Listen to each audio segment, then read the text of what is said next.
Welcome to Aligned for Success podcast, where we help chiropractors create practices that truly serve their life's vision. I'm your host, Dr. Nikki, and I'm here to show you how to break free from stagnation, grow your practice, and rediscover the joy of why you became a chiropractor to begin with. Whether you're looking to boost your revenue, spend more time with family, or simply enjoy practice life again, you're in the right place. Let's align your path to success. All right, guys, welcome back to another episode of Aligned for Success. So today I feel like my topic is kind of different than what I normally talk about. And so if you guys are part of the Wealthy Practitioner, you know, like my lane it's really not mindset. It's really not vision.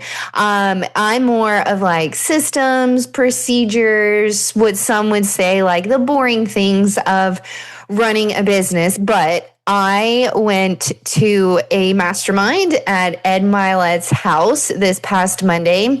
And I mean, honestly, how can I come back and record a podcast episode and not talk about that or not talk about at least some of the stuff that I learned? So I was at Ed Mylett's house in Ponte Vedra Beach. I don't know how to say that, but it was at his house, like close to Jacksonville. It was on the beach. It was a friggin' insane house. By far the nicest house I've honestly ever been in.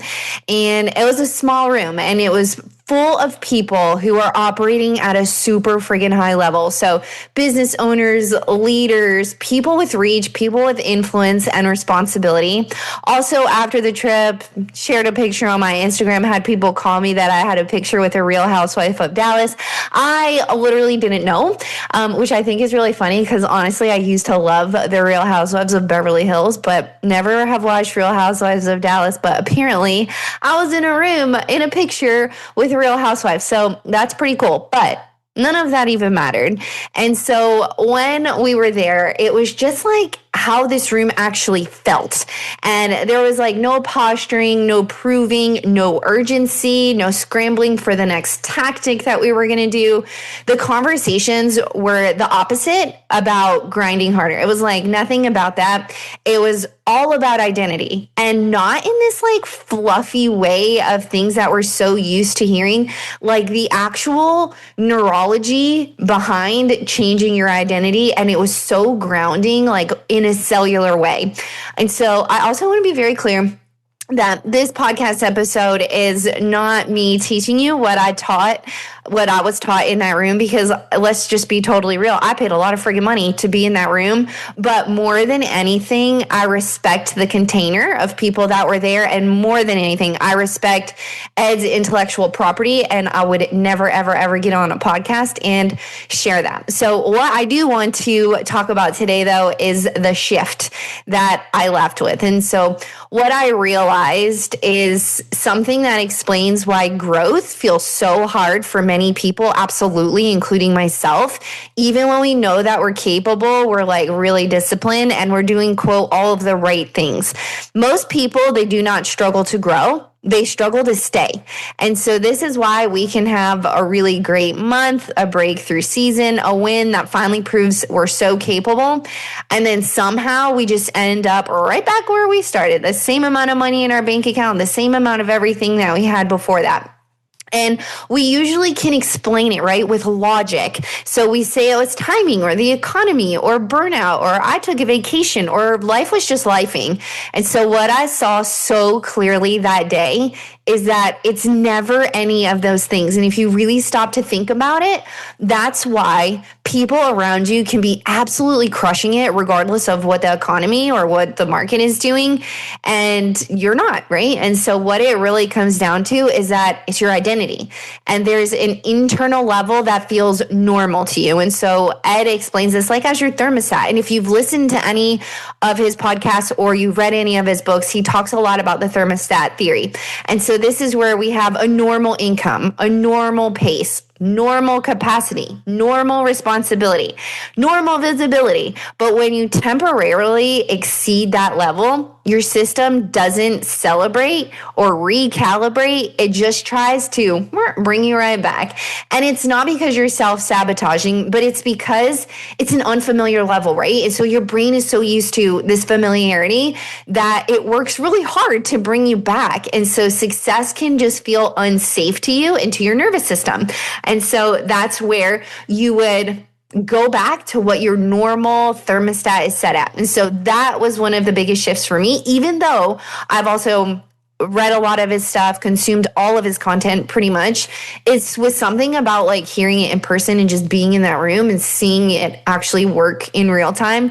It's just that growth, it's not a motivation problem. It's a tolerance problem. That is why success can feel uncomfortable. And that can also be a surprise. Like, ugh. That's why people get anxious right when things start working. Or also like, what if I lose everything tomorrow? What if all of this is lost? That's why our momentum just sometimes stalls for absolutely no obvious reason. Your body is trying so hard to return to you what feels familiar. And if you've ever wondered why you start to overthink every little thing when things are going well, or why you slow yourself down just as you're gaining traction, there's nothing wrong with you. It's just because you're about to outgrow an old version of yourself, and that does not feel safe to your nervous system or to your brain. And so something else that really landed for me was how often we make decisions based on who we've been instead of who we're becoming, right? And so most people live their life in memory. And so Ed really talked about like the past and the present and how to bridge those two things together. But most people are living from memory, and we look at their past to decide what's possible next. But expansion doesn't work that way. And at some point, we have to stop asking what makes sense based on my history and based on the things that I've already achieved, because that's really not going to help us get to the next level, right?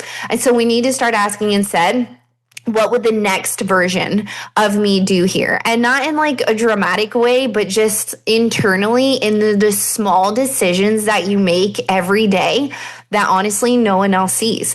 And he talked a lot about like different pillars of faith and health and finances, and just making these tiny decisions, how you can start to snowball things so they start to become part of your new identity.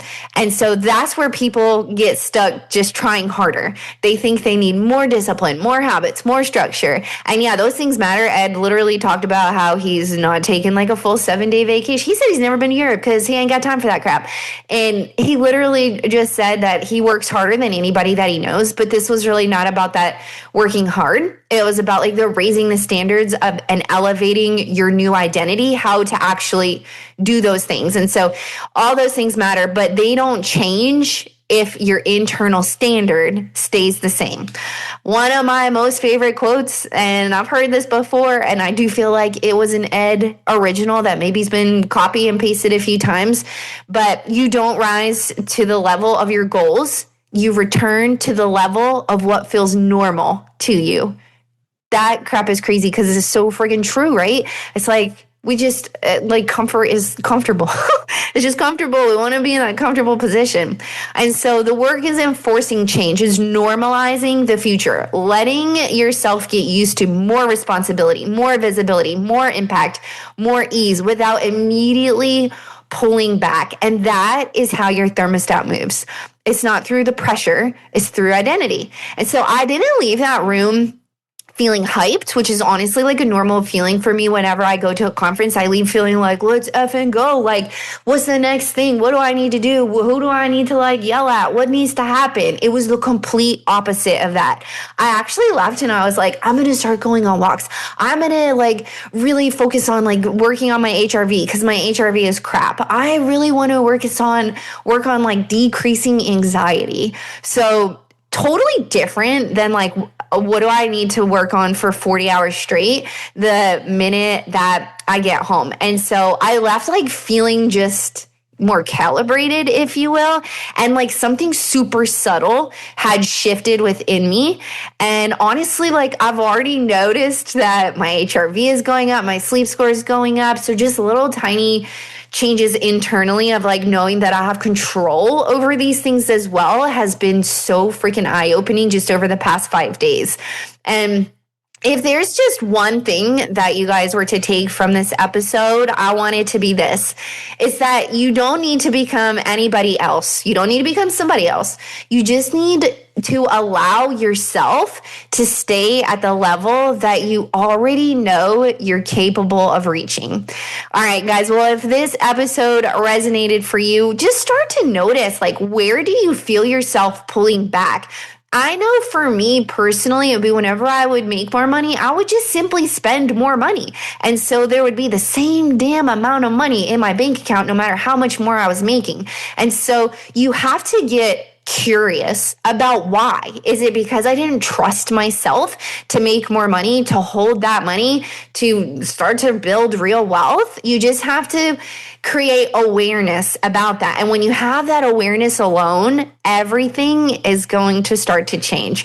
All right, guys. Well, if you don't know Ed, you need to follow him, listen to his stuff, read more about that thermostat theory, and let me know how you have let your thermostat increase who you are. And that's the thing, guys. Think about who you were as a person 10 years ago. Your thermostat is naturally increasing. Now imagine what would happen if instead of it just naturally happening, if you started really doing the deep work on how to make that change just with some effort and some thought too. All right. Well, if you liked it, please share it with a friend. And I will see you all in the next episode next week of Aligned for Success. If today's episode resonated with you, please be sure to subscribe and leave a review. This helps other chiropractors find their way to practice freedom too. Remember, true success comes from when your practice aligns with your life's purpose. Until next time, I'm Dr. Nikki, reminding you that a thriving practice and a fulfilling life go hand in hand. See you next week.